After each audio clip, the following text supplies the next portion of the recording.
What is going on, everybody? John Impemba here with Andrew Cooper, welcoming to the Quick Out Fantasy Football Podcast, Episode 3 of the 2023 NFL Offseason. Coop, we are nearing quickly the NFL Draft, which means many people right now listening in, probably in their Dynasty leagues, starting to make moves, starting to look over their rosters, trying to figure out exactly maybe what their arbitration bids could be looking like, guys that they could drop off their teams, guys that they could be buying and selling. Why not talk a little tight end today when it comes to some Dynasty fantasy football, shall we?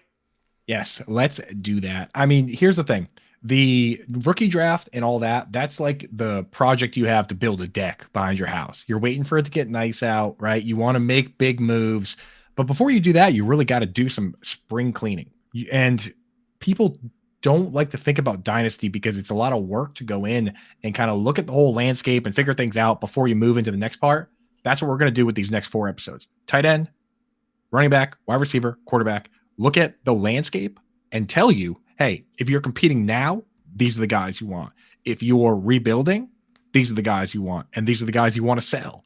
These are the guys on our radar. These are the deep stashes. We're just going to hit the whole position, get you caught up to speed on the current position, and then we can start thinking about rookies. And obviously, right before the draft, the draft is a month away. Right before the draft, we're going to do a show where we hit on all the rookies, get you up to speed there, man. So why don't we get into it, John? Hit the tight ends and just do the housekeeping right now. Everybody at the position that's currently in the league, and then we'll get to these rookies, which is a lot of fun. Yeah, for sure. Listen, Coop, when you're looking at Dynasty fantasy football, positions come to mind where you have guys that no matter where you are in your stage of your Dynasty team, you want these guys in your team. Whether you're competing now, saving to compete later. When it comes to the tight end position, who are those tight ends that, like, no matter where you are in the process, those are the ones that you should be looking to have on your roster? Yeah, so you want like the Jamar Chase, Justin Jefferson. You don't sell them under any circumstance type guys. Yeah, so for me, there's 3 guys that are there right now. There's Mark Andrews, who just a year ago had a top 5 season all time at the position. I think people don't realize how good that 2021 season was. And all they did was just throw a normal amount of times. Now they're getting rid of Greg Roman, bringing in Todd Monken in the air raid offense. Mark Andrews right now, he's still only, 28 years old, 27, technically 28 at the start of the season. And Travis Kelce didn't even have his first 1,000-yard season till he was 27. Now, obviously he's had like 6 in a row, but Mark Andrews is right there. So Mark Andrews is a guy, if I'm competing now, or if I'm looking to compete within the next few years, I go get him. Another guy, TJ Hawkinson, 25 years old. They just got rid of Adam Thielen, but he was actually getting more targets than Adam Thielen, right? So you got him locked in there. Even if they bring in a rookie, when I watched the 2019 Falcons, I watched Austin Hooper competing with Julio Jones get more targets during the first 13 weeks than a Calvin Ridley. So even if they bring in a high-end rookie, I don't know if that threatens TJ Hawkinson during the short term. And the last one we got to talk about, John, Kyle Pitts. He's a divisive one to a certain degree, but what we do know, he's already had a 1,000-yard season. He's only 22 years old. John, Kyle Pitts, do you put him in that class? Because like Hawk and Andrews, it's kind of pretty safe to put him there. Do you put Kyle Pitts there as someone you can trust? Do you still think he's more of a high risk, high reward guy? Definitely still high risk, high reward, because we don't like who's playing quarterback in Atlanta. Oh, right? I know, but listen, I have questions about Mark Andrews too. What if Lamar Jackson's not there and it's some nobody in quarterback now in Baltimore, right? I'll tell you, some rookie. There's downside to teams with bad quarterback play. We see this all the time. If an offense can't move the football, it doesn't matter how good the individual talent is. Kyle Pitts last season, if the quarterback can't throw the football, they're not a safe play. So unless we see some development and improvement at the quarterback play in Atlanta, and development and improvement, or Lamar Jackson back at quarterback for Baltimore, there's still some question marks there. Kirk Cousins isn't the most spectacular quarterback in the world, but he can throw the football, and he can throw the football to TJ Hawkinson. We know that.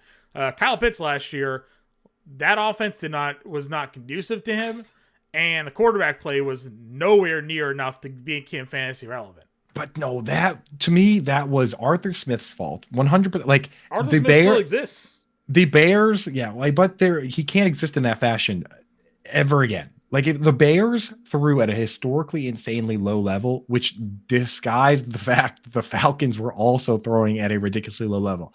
Kyle Pitts got a 27.3% target share. That was the second best of any tight end in any sort of real offense. I don't care who the quarterback is. If you're getting that target share, you're at least reliable in any sort of PPR format to have a certain floor. So, and I honestly look at the Ravens. I would honestly, if I had to pick between Greg Roman coming back and Lamar Jackson, I'm not even sure. I was so tired of Greg Roman and that run first philosophy that this air raid with Todd Monken, I'm convinced that these guys are going to be safe. I do understand your caution, but I mean, when you look across the tight end landscape, if these guys with their talent and their age aren't safe, I don't even know who the hell is. I really don't. Well, like it is the tight end position. It's tight end. There's such a thing as a safe play, right? I mean, it's the best we got. It's the best we got. So that I'll agree with you on for sure. Desmond Ridder, named the starting quarterback. Ridder and Drake London last year at the end of the year actually looked pretty good together, right? Yes. And London was getting all of the target share. Now, obviously, Pitts wasn't around for that. You get Pitts in this offense. You get another second year with Ridder. Great, but I'm going to be very interested to see what they do in the draft. If you go look at the NFL draft odds, the Falcons have the third highest odds of drafting Bijan Robinson, right? What if they go get a stud running back? And all of a sudden, Arthur Smith now has Robinson to run the football with Ridder and some sort of RPO mobility offense, and they're running the same exact thing, only it's not Marcus Mariota, it's Ridder with a much better running back that they just used high draft capital on. Sure, 27% target share is great. 27% target share of 300 pass attempts sucks, right? So they're not good. They can't. Dude, if the offense is better, then if Bijan's good, the offense will be better. I truly believe. I'm willing to put him there. Folks out there, you're gonna have to make that call for yourself whether you put him in that class. But I'll tell you right now, if you have him, I wouldn't sell him for any of these other options. And we'll get into the next category here. Yeah. But again, there are pros and cons. I have to play a little devil's advocate with you. Of course you do. Otherwise, what fun is this podcast? Right? I know. Yeah, we just be rattling off guys I like. Exactly. But the thing is, the fact of the matter, they're talented, they're young. If they don't hit this year, there's still plenty of time for it to come around. Sure. We both agree on that. 100%.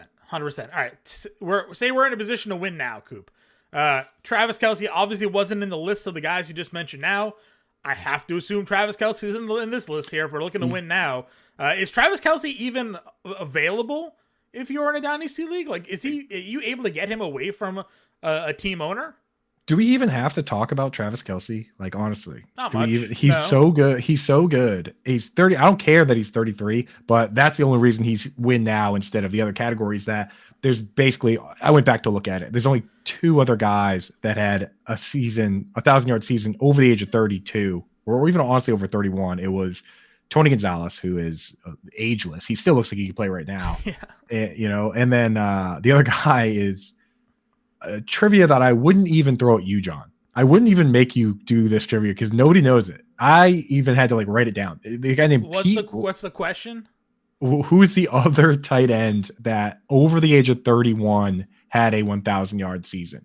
And I'll tell you right, he played for the Eagles in the 50s, dude. Oh, like it's not somebody you're gonna get. That's why I wouldn't throw it on you. It's a guy named Pete Retzlaff, and he was basically the 1950s version of Gary Barnage, like this guy that just came out of nowhere and had a random 1,000-yard season. Well, yeah, you look at the football players back then; that's what they all were like. Exactly. He got done at the he's working a long day as a pen salesman, yeah, and then hopped on the night train and dropped 1,000-yard season. Mm-hmm. So it just rarely happens. That's why. So Kelce's in that. But again, if you're win now and you can actually get him, then hell yeah. But again, if your team is not looking like it's going to compete at all, you probably should sell Kelce right now because you can get a pretty penny for him. Sure. And the way the wheels do fall off with guy, like whether he just decides to retire or just has one season where he gets hurt, I'll tell you what, the value plummets. It Yeah, really does. I can't wait for everybody to start touting how Travis Kelce never gets hurt, just like they did with Saquon Barkley last year. Let's Not Saquon not. Barkley, Let's Jonathan Taylor, right? You know, this is about,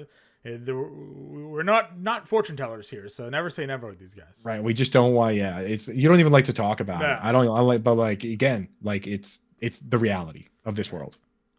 He's yeah, done a lot better job of protecting himself than Gronk ever did. That's for sure. Truly, he definitely is taking advantage of the hyperbaric chambers and all that stuff that he has. That is, as you should, if you're a $1 million, bazillion dollar athlete and you get an extra bazillion dollars every time you don't get hurt, then yeah, you should definitely do that. A guy that has gotten hurt quite a few times, and a good reason that he lands on this list is Darren Waller. Darren Waller was looking kind of left for dead on Vegas with them adding Devontae Adams and Jacoby Myers with Hunter Renfrow already there. He gets bailed out, gets traded across the country to a team that's looking to potentially use him as the split end. They lost Kenny Golladay. I guess they have Isaiah Hodges who will play some, but then they went out and kind of just added a bunch of slot guys, Wan'Dale Robinson, Paris Campbell. He's going to play a ton of wide receiver. And Daniel Bellinger will play some inside split end. If Darren Waller stays healthy, he's a guy that could surprise a lot of people. Again, we talk about Mark Andrews 2021 had a top 5 all-time tight end season. Darren Waller in 2020 had a top 10 all-time tight end season. Not far removed from that. So if you're win now and you're just looking for a guy you can actually acquire, Darren Waller, he's pretty reasonable. Yeah, listen, I don't mind it. Again, it's all health with him. Of course, you know, the last year and whatnot, dealing with the stuff that he went through, but you're looking at an offense starved for just pass catching talent.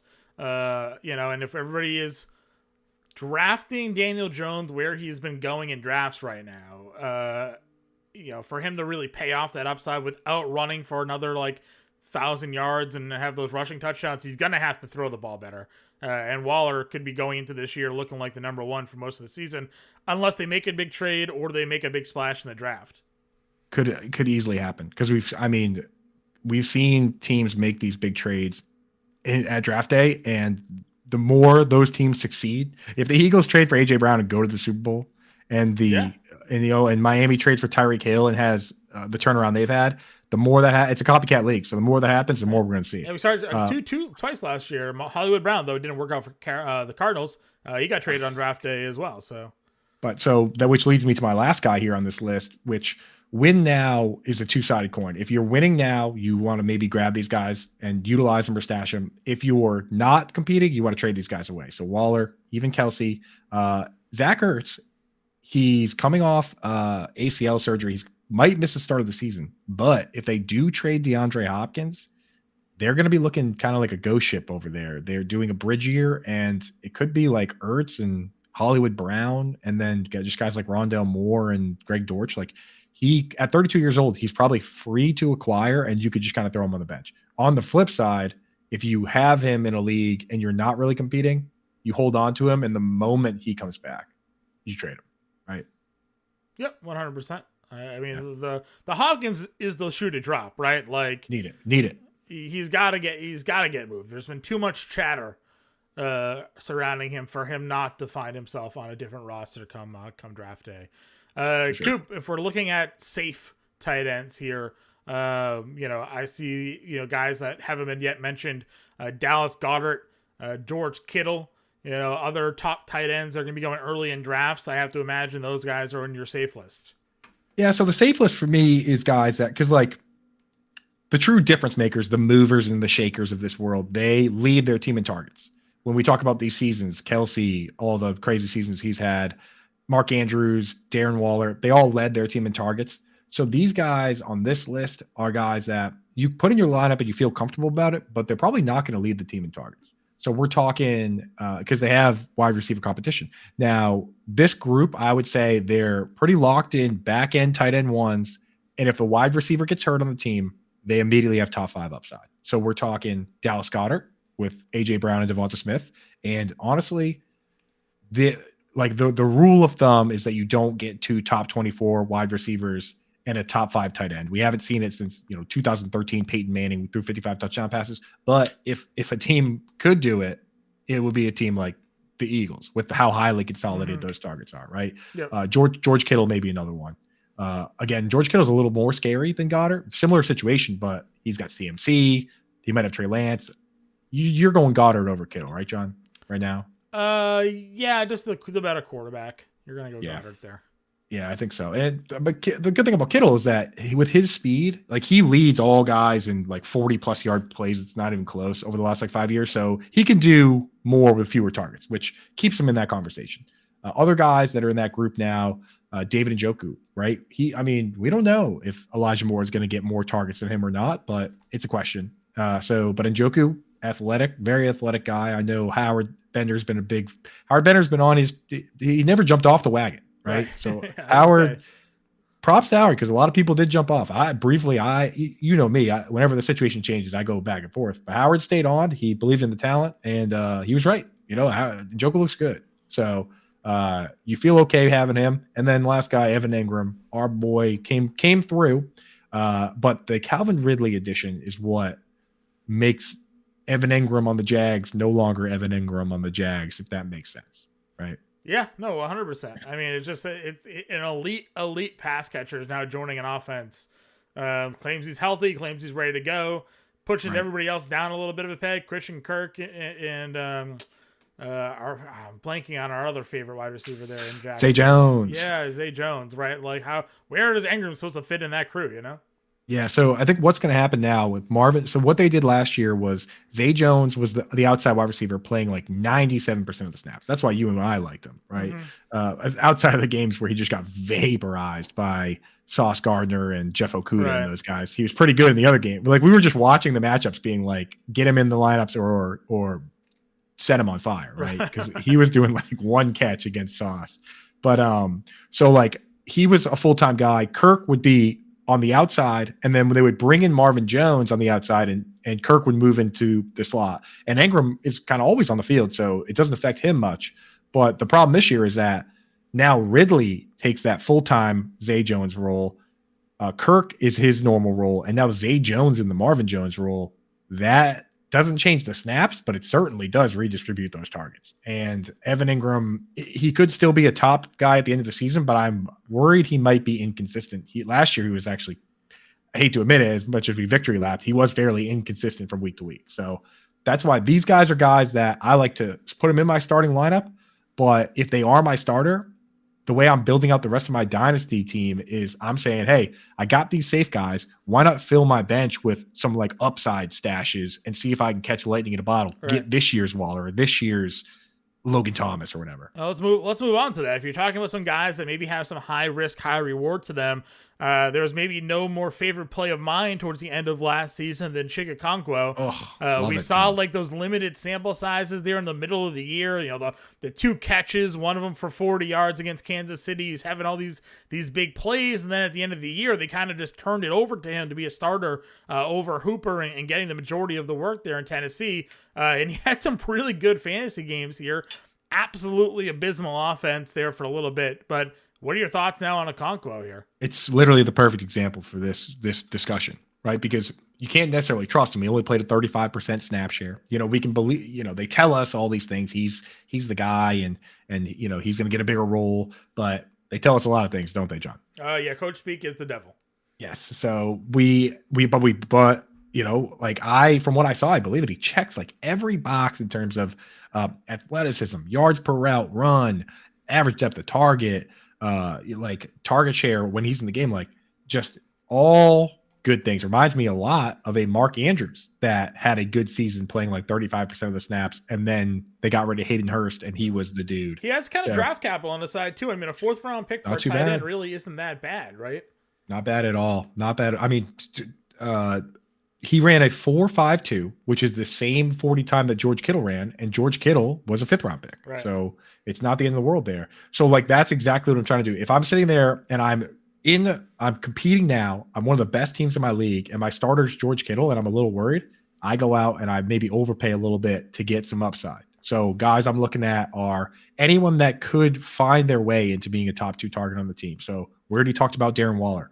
That's right there for him. Chig Okonkwo is another example.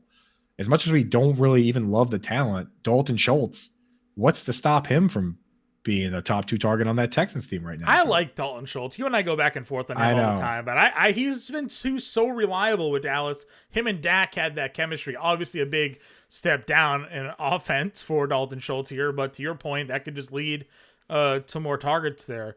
Coop, we're both Patriots fans. We saw John O. Smith sent to Atlanta. We saw Mike Gesicki now signed with New England. Where does he fit in this offense? Hunter Henry 2 years ago tied for the league in touchdowns for tight ends with New England.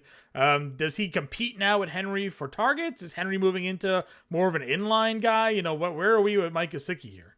He's in this group, man. He's in this group. And Alex Barth, who's a beat writer in New England, did the heavy lifting. He went back and looked at every Bill Belichick, Mike Gesicki quote, like through the transcripts. And I'm not even kidding.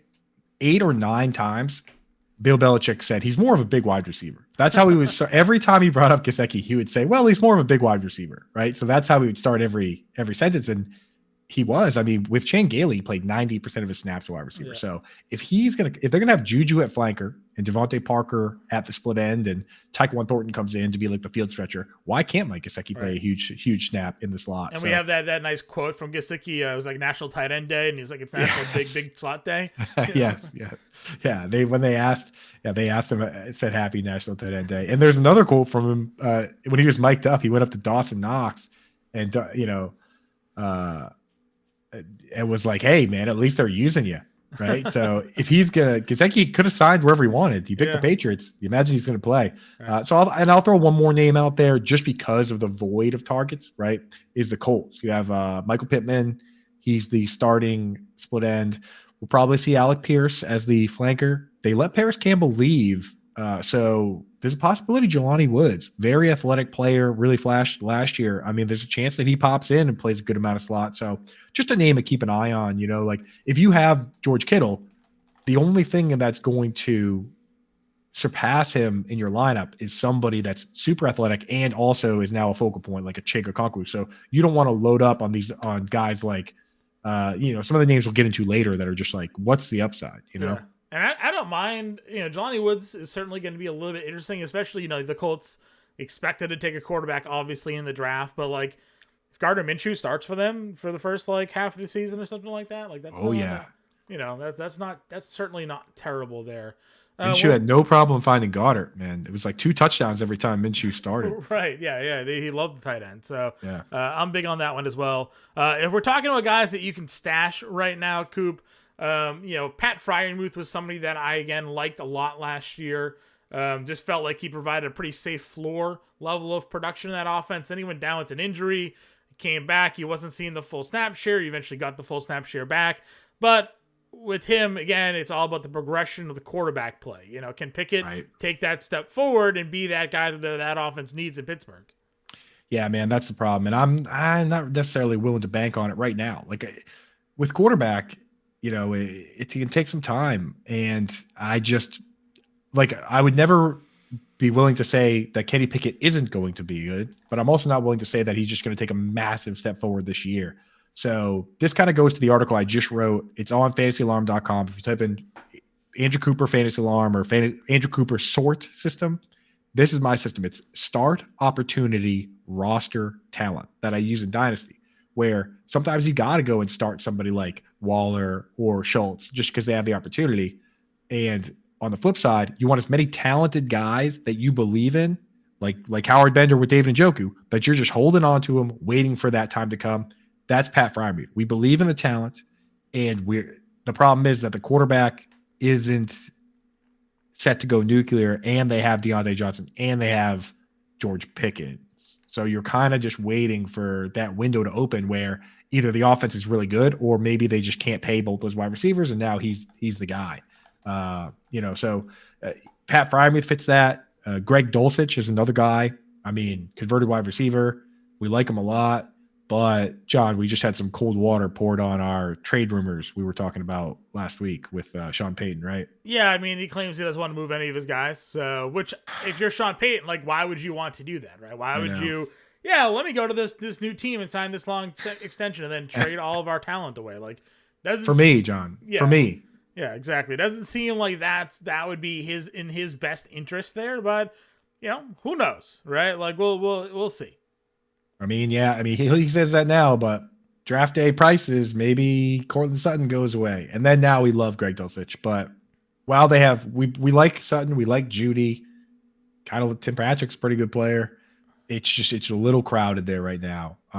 So that goes for him. Other guys that fall in that category, Cole Kmet we liked, but now he needs to prove this year that he can compete with Chase Claypool at the very least and Darnell Mooney, because DJ Moore is the guy there now. So there's only one spot, right? Second target. So he's got to really compete. Otherwise, he's way on the back burner. There's no way the Bears just don't unleash Fields this year to throw the football, right? Like, obviously, he's not going to throw 500, like 600 times or whatever, but you don't get all these wide receiver talent around him without willing to let him take that, Jalen Hurts step forward, right? If you trade the first overall pick for DJ Moore, and then you don't, and you're bottom, they were dead last in the league in passing. And when I'm saying dead last, I mean dead last in the last like 20 years. So, like, if you trade for DJ Moore, you better be ready to huck it, chuck it, John. You're 100% right. Yep. A couple other guys I'd throw in that group. Honestly, I'd put this guy ahead of Cole Kmet at this point. Trey McBride. We like him. How many rookies come out, even though the starter got hurt, how many rookies come out and get 10 targets in a game? Right. So I see that. I like it. Juwan Johnson, converted wide receiver. And, we're the kind of guys that don't say that, Dr. Fortune Teller, we don't try and predict injuries, but he's one Michael Thomas injury away from being a top 2 target on the team. So you kind of hang out, and those are guys I'm stashing. There's quite a few other guys. So that list was Frymuth, Dulcich, McBride, Kmet, Johnson. I don't want them to be my starter this year. Frymuth may be closer to that Ingram and Njoku crew, but I don't trust them to start for me, but I want them on my bench. This group of guys, then there's just a huge group of guys I'm looking to sell, John. Yeah. All right. Where are we going for sell then? Obviously, there's been a handful of obvious candidates that you haven't mentioned. Favorite punching bag of Mr. Andrew Cooper. You heard Tyler Higbee notably missing from the list above. So does he make your sell list here, Coop? You think he was going to be on this list, John? Well, listen, I just suspected that could have been a case. Dude, so this is why he is still tough to sell because he's Tyler Higbee. But I mean, dude, you go and look at anybody out there. If you just have guys in your league that just look at the box scores, Tyler Higbee technically was the tight end 6 in PPR last year, right? Like, he finished at the end of the season as tight end 6, which is insane to anyone who actually had him on a team because he was completely unstartable. These are his PPR weeks from week 6 through 15. So the heart of the season and the beginning of fantasy playoffs. These are his finishes: 1.7 points, 3.5, 0. If you have a player that puts up 1.7, 3.5, 0, you cannot put him in your lineup the next week. Right. But then he scores 15.3 points, 8.5, right? And then 15.3, 8.5. Somebody picks him up off waivers now because he's had back-to-back great weeks. And then what did he do, Coop? Somebody picks him up and then puts him in their lineup, and he goes 0 points again. 0 points, dude. And then he goes 3.4 points, 3.1 points, and you're just like, no chance I start this guy. Yeah. He comes back and scores 12.7. Right, exactly. Somewhere in there, at the beginning of the year, he's getting peppered with targets. And then he has like a 2-touchdown, 30-point game for absolutely no reason after Cooper Kupp got hurt in Arizona, right? Like, just the sum of the part, like the sum of it, the parts looked good, but it was just terrible. So if you can't somehow sell him after a tight end, be like, hey, here's the tight end 6, please, then please do that. Get rid of him. I don't want people. I think most of my followers have learned never to ask me if they should start Tyler Higbee, but I still get it. Listen, you always say, like, Tyler Higbee, you just got to pay attention to who the other tight end is and how they're using him, right? And, when Cooper Kupp went down, like you said, they kind of had to move Higbee into like the slot, and they had a different tight end in there, and his whole utilization changed, and all of a sudden he started seeing targets. But yeah, with a healthy lineup and the idea that he is going to be more to that blocking guy, hard to trust when it comes to Tyler Higbee. What other tight ends are we selling here, Coop?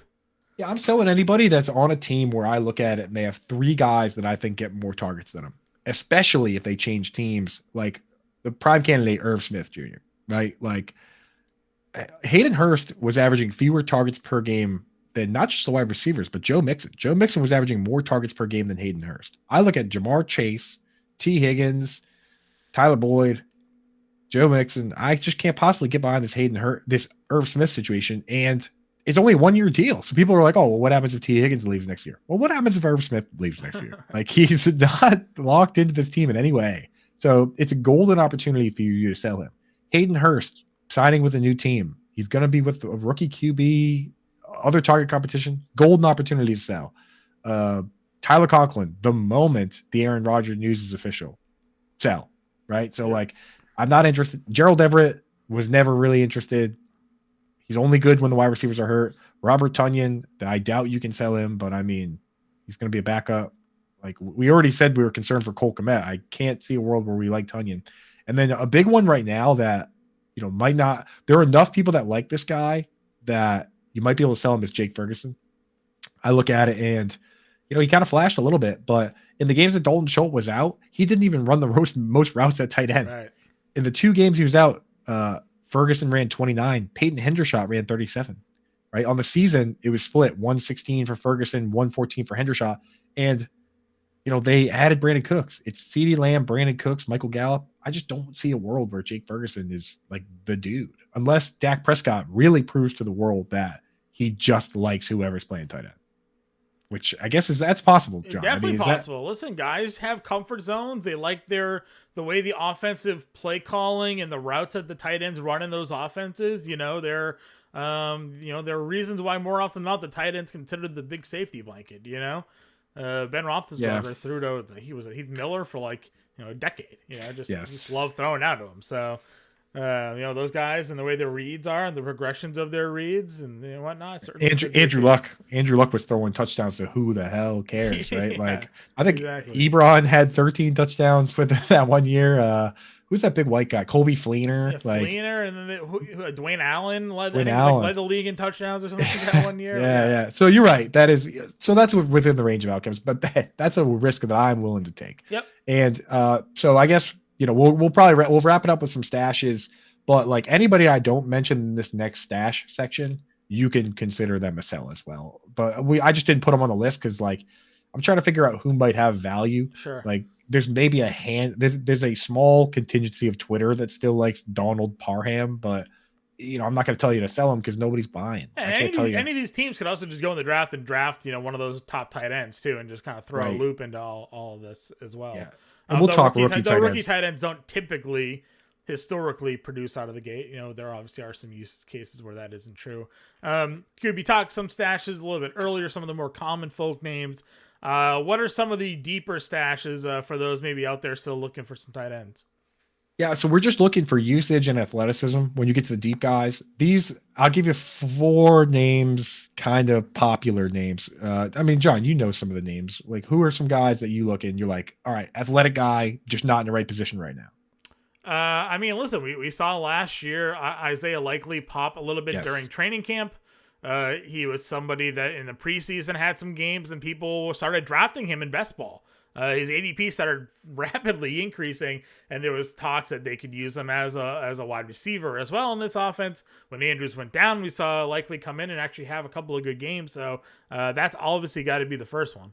Yes, bingo. Like Isaiah Likely. And the thing is, Todd Monken is bringing that air raid offense. 3-4 wide receiver sets. It's so weird to have that offense come in with the quarterback that you have. Because Lamar isn't an air raid quarterback. I honestly think that might be a big part of this, John. I think that might be a big part of them saying, hey, without saying it out loud, we want to move this guy and we want you to give us 2 picks to sign him to a contract, right? Yeah. I don't know, man. Like that, I think that might be part of it, but he can run it.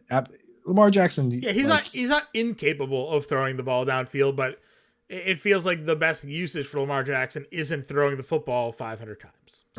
Right. So that's the thing is but right now, you look around and it's like James Proche and Devin Duvernay after Rashad Bateman, right. Isaiah Likely could be playing wide receiver in that offense. Yeah. So that's a guy we liked, but he is more of a stash for later. Noah Fant, athleticism off the charts. Alberto, athleticism off the charts. If I have a bench spot for him, I'm keeping him. If I am in a shallow league and that's the worst player on my team and I need to cut him for draft picks, then I cut him and I click that little star. The disappearance of Albert O last year was absolutely criminal. Like Mind-boggling. just Mind-boggling. just what happened to this guy? He just, a lot of things went wrong for Denver last year, but nobody predicted Albert O. One start, 8 games. Like that was not what was in the cards there. Yeah, and the crazy part is they brought in that interim coach that was like he was like a time management specialist. I can't remember his name now, but they brought him in and he is like calling the plays, and Albert O plays a bunch, and afterwards they're like, yeah, I don't know why this guy wasn't playing. He looks pretty good. And then they fire that guy. So now it's like, no, there's no one in Albert O's corner anymore. Right. But who knows? It's a brand new offense. He's been baking Sean Payton some cookies or something, Yeah. Now, before we get to like the crazy deep stashes, like down the depth chart, are there any other starters out there, John, that like, names that guys that, start are at least starting that you're like, hey, you know what? I kind of liked them. I mean, Cade Otton, I guess, could be one here. Obviously we saw him at the end of the year really take over for Tampa Bay. The big question there, of course, is Tom Brady is not the quarterback anymore. I know. So, and you know how I feel about Baker Mayfield. I know, dude. I know. But that's why he's more of a stash, right? Because it's like you hold on to him as Mike Evans ages out. Because you got to remember that, like, this is cyclical. Cade Otton is 7, 8 years younger than Mike Evans. So we can't sit here and say Mike Evans is the problem forever because he can't possibly be. So if Mike Evans ages out or Chris Godwin or they get traded, now all of a sudden you look around and Cade Otton is one of the guys. So right. I do like that. I mean, just the fact that he earned the starting job as a rookie is pretty good in this league. It's very good. And then, we've pretty much hit everybody in the world. So we can do some just for the. Do you have like any, like, say you're drafting, and you're in a big dynasty league, like anybody that like even I wouldn't know, like what's your super deep, crazy, you had one last year, the Lions, right? Did you call out a touchdown? Shane Zylstra, that's because I do the snap count articles. Yeah. And I go through and I look and I say, who's running the routes? Who's doing what? And at the end of last season, the pass blocking percentages for the Lions tight ends were Garrett Griffin was blocking on 40% of his pass plays. So he's basically a tackle, right? But Brock Wright was blocking on 29%, 30%. So Brock Wright, to me, that's not an appealing fantasy player. And that was even after they traded Hawkinson. He's just not appealing to me. And James Mitchell was blocking on 15%. And then I look and I see, wow, Shane Zylstra, he's not playing a lot of snaps. But when he does, he's playing slot. He's running routes. Only 2.1% of pass plays was he has to stand and block. I'm like, hey, this looks like this might be their pass catching tight end. So I was like, hey, throw him in a DFS dart throw. He scored 2 touchdowns, was it? Or was it 3 touchdowns that game?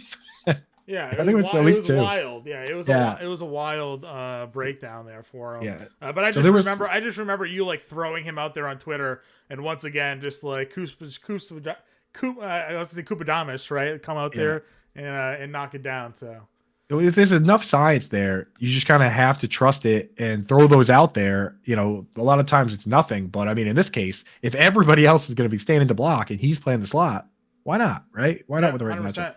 100%. Yeah. So he's one. Shane Zylstra. If they don't add anybody, I expect them to, but maybe they don't. Jody Fortson. He's probably more popular than a lot of these last names I'll throw out. These guys are for like if you have one of those if your buddies like, let's make a crazy league where it's like everybody's owned. It's 40-man rosters with taxi squads. Like Jody Fortson, I'm holding. He just has better usage than Noah Gray. Played more wide receiver snaps than Noah Gray. If there's going to be a Kelsey Air that's on the team now, Fortson. He's a guy. Cole Turner, if we're looking at Washington and saying Logan Thomas is kind of on the way out, he just played fewer pass blocking snaps, ran more routes than John Bates. Really deep guys. These last two guys we're talking the last 2 guys I'd roster. Now that Eli Wolf is gone, I needed new names, right? One is, Eli Wolf retired. Hopefully he enjoys his retirement. Charlie Kohler, we're talking the 3rd tight end on the Ravens. It's not his fault that he was drafted by the Ravens. I think the Ravens tight end scout is just awesome. Yeah. I think that might be the case. But if Charlie Kohler's good and Isaiah Likely's good and Mark Andrews good, sometimes what happens is those guys get traded, right? Like definitely. So that's the interesting one. And then the very last name here, this guy, not a lot of people probably heard his name. He hasn't played much, but he checks every tight end meme box in the book, John. Have you heard of Stone Smart? I haven't, no. Good. Okay. So you're going to like this, John. Stone Smart. He's on the Chargers, who Gerald Everett rumors he might be cut. Donald Parham's just a blocking tight end. This guy, in terms of memes, John, all Metro basketball player in high school. Check. Like it. High school quarterback. Even check. better. In college, he went from quarterback to playing wide receiver. Right? Yeah. Now he's a tight end in the NFL. Let me throw the final cherry on top for you, John. This guy's name is Stone Smart. His middle name is Cole. Stone Cold Smart. I swear his name's Cole with an E, but Stone Cold, dude. We got Stone Cold here. If that to me is enough that if you're in a really deep league and you got free taxi squad spot, you throw Stone Cold on there and you just hope that that his day comes, man. But he's got the athleticism, and that's the kind of stuff that's where Logan Thomas comes from, right? You look back and say, hey, like we joke about Antonio Gates being a basketball player and Jimmy Graham being a basketball player and Logan Thomas being a quarterback and Darren Waller being a wide receiver. But guess what? Those guys all paid dividends. So if those guys are floating around in this league, I got my eye on them. Stone Smart. Put them in the list. I like it. We'll put it down. We'll revisit. Cooper, remember last year during our like kind of breakdown series there, though it was a little bit later, it was after the NFL draft. We identified guys like Chris Evans and whatnot, as potential stash plays, and breaking down things. So yeah, I don't mind it. I don't mind it. Cool. What do we got to come for those who are listening and looking forward to future content pieces from you? Yeah, here's what we're doing. So Dan Servadidio, when he gets done with his college basketball mayhem, the madness, which we're going to give him a couple days because this tournament has been bonkers, right? No number one seed in the Elite Eight for the first time ever. So ever. Insanity. And no number 2 or 3. It's just a crazy bracket. So we'll give Servo a little break, but he's going to come in because he's our college guy. So he's all over college basketball. He's all over college football. He's going to come in, lay out some prospects for running backs, wide receivers, quarterbacks. I'm going to do the tight ends just because I've been pretty plugged in on that. While we're doing that, we're going to keep dropping our concept articles. So if you go and check it out, the sort system is up for tight ends. I'm also already dropping player articles. So last year, those individual articles that convinced you to draft Evan Ingram and Miles Sanders at his ADP and win your leagues, we're running those back. One out already, Jalen Waddle. Check that one out. And so we're going to have player articles, concept articles. We're going to hit all the rookies in writing and on this podcast. And then we're going to do some mock drafts. So, we're pretty locked and loaded on this show, John. We've hit tight ends. You got the lightning round as well back in action. Lightning round's back, baby. Like we're fine. We got some good guests coming on, dude. We're going to do the live show for the draft. John's going to join us. Howard's going to join us. That's going to be a blast. So just all the content you can ask for here. Yep. And on this show, we're, like we said, we're going to hit quarterback, running back, wide receiver, and then wrap it up by, leading into the draft. We'll do our own hard hitting show on the rookies there. So all the football you can get, John, and I guess baseball starts tomorrow. So you guys got something going on with the other stuff too. Action never stops here at Fantasy Alarm. So that wraps up this week's episode, everybody. Coop and I will be back next week. Of course, you know where to find us in the Discord. You know where to find us on Twitter. If you have any questions, we'll talk to you guys next week.